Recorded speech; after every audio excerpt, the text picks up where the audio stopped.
Mwaka huu ni maalum.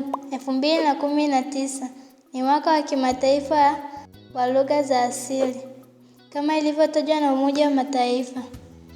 Pamoja na Umoja wa Mataifa, tunataka kuweka mstari juu ya umuhimu wa jina la mwaka huu.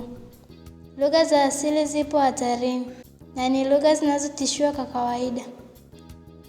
Hivyo ndivyo sababu tunataja mwaka 2019 unaweza kuwa mpango mzuri wa kulaani upotofu wa uharibifu huu. Tunaposikia asili, sisi tunafikiri juu ya makala ya utamaduni, ngoma, lakini nyuma ya yote kuna lugha ambazo hatuzichukulii maanani. Jamii nyingi za kiasili zina lugha zaidi ya moja.